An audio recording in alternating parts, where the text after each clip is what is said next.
Hello friends, आज मैं आपको एक सच्चे भक्त की कहानी बताती हूँ। उस सच्चे भक्त का नाम है हरपाल। चलो मैं आपको एक स्टोरी बताती हूँ। एक गांव में एक हरपाल नाम का भक्त रहता था। वो पूजा पाठ करता था। वो शादी क्यों नहीं करता था? इसलिए नहीं करता था क्योंकि उसको एक सच्ची अच्छी भक्त बीवी चाहिए थी। उसको कोई मिलती नहीं थी, तो इसलिए वो शादी नहीं करता था। तो एक दिन उसके पड़ोस से कोई आया कि हरपाल, तेरे को एक लड़की मिल गई। उसने कहा कैसी लड़की है? उसने कहा वो भक्त करनी है, लेकिन उसकी एक शर्त है। वो पूजा पाठ करती है, लेकिन उसकी एक शर्त है कि वो रोज 1,000 संतों को खाना खिलाना है तेरे को। वो बोला ऐसी लड़की तो मुझे कहीं नहीं मिलेगी। मेरी बिना कुछ दिखाए, बिना कुछ कुंडली दिखाए मेरी कल ही शादी कर दो।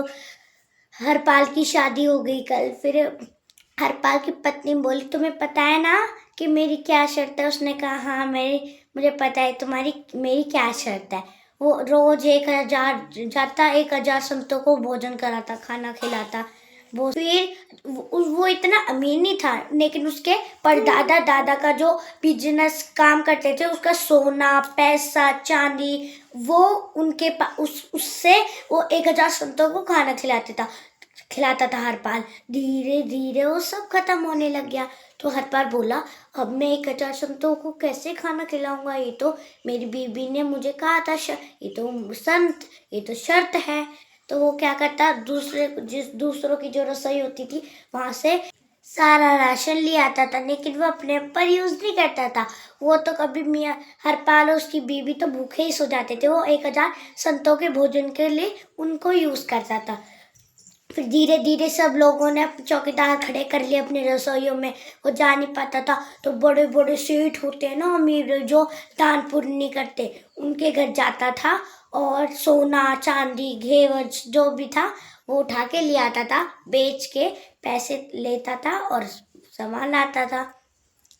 तो धीरे धीरे वो भी मना करके उनने भी खड़े कर लिए। उनने भी सब जगह खड़े कर लिए बड़े बड़े सेठों ने। तो रोज जाता और रोड पे जाकर खड़ा हो जाता, और जो भी आता उससे पूछने हरपाल हरपाल उससे पूछने आता, उसके जेवर सोना चांदी चुराता था।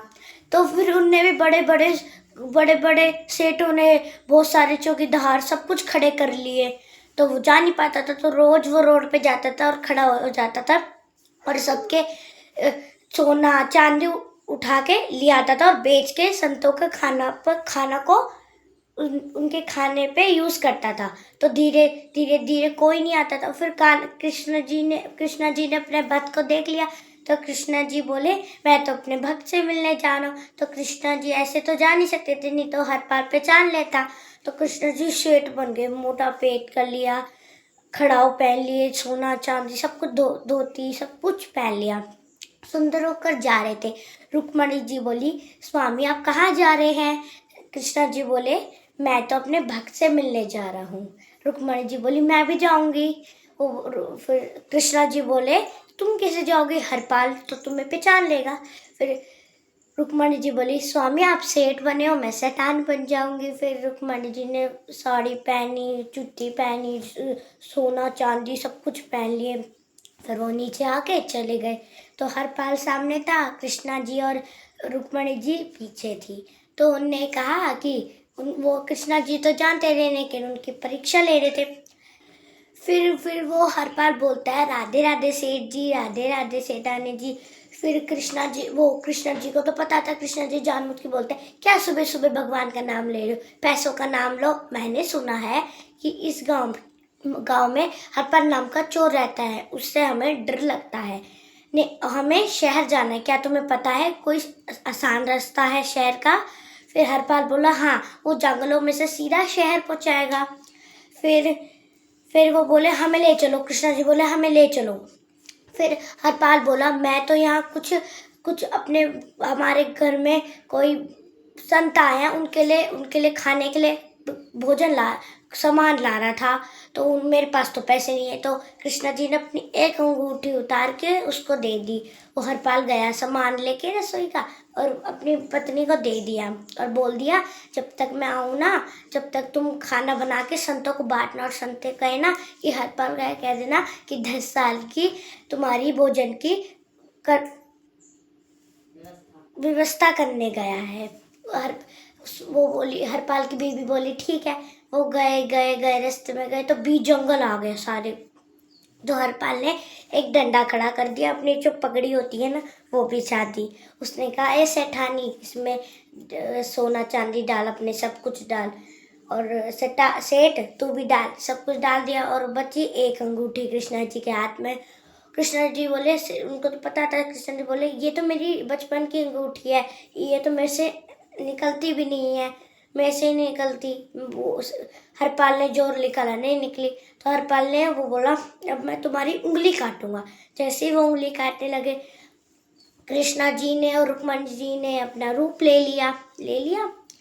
फिर क्या हुआ, फिर हरपाल नीचे पड़ गया, उनके पैर में कृष्णा जी के नीचे लेट गया कि मैं तो अपने भगवान से ही चोरी कर ली, मैं तो बहुत बड़ा पाप हूँ, मैं तो बहुत बड़ा पाप करता हूँ। फिर कृष्णा जी बोले तुम खड़े हो, तुमने पाप नहीं करा, जो दान नहीं करते थे, जो कुछ नहीं करते थे, जो बांटते भी नहीं थे संतों को, उसका भोजन, उसके रसोई का सामान तूने उनको दिया है, तो उनको भी पुण्य लगा है, और उनका पुण्य तूने करा है तो तेरे को भी उससे गुना मिला है। तो वो फिर हरपाल खुश हो गया। हरपाल बोला कि आपके दर्शन मेरी बीबी के चक्कर में मिले, मेरी बीबी नहीं होती ये तो आप मुझे दर्शन नहीं देते, तो आप मेरी बीबी को भी दर्शन दो। तो वो कृष्णा जी और रुक्मणी जी अपने हरपाल के दोनों हाथों पे बच्चे बन के चले गए। तो वहाँ पर फिर हरपाल ने अपनी बीबी को बुलाया। फिर बीबी आई तो देखो ये कितने प्यारे बच्चे हैं। उनकी बीबी बोली तो कितने प्यारे बच्चे। जैसे कान्हा जी रुक्मणी जी ने अपना रूप दिखाया तो वो भी पैरों में पड़ गई, क्योंकि वो भी पूजा करती थी। वो बोली कि मैंने तो अपने भक्त के दर्शन ले लिए, मैंने तो अपने भगवान के दर्शन ले लिए। इसलिए फिर कान्हा जी ने उनको आशीर्वाद दे दिया कि हर बार जब तक तुम मरोगे नहीं, जब तक तुम 1000 संतों को भोजन खिलाते रहोगे, और कभी तुम्हारे गरीबी नहीं आएगी तुम्हारे घर में, हमेशा तुम्हारा अमीरों से सोना चांदी से भंडार भरा रहेगा। ऐसे मेरी वीडियो को देखने के लिए लाइक करें, शेयर करें, कमेंट्स में ज़रूर बताएं आपको मेरी वीडियो कैसी लगी, और मैं आपको एक अच्छी वीडियो बताऊंगी। Thank you.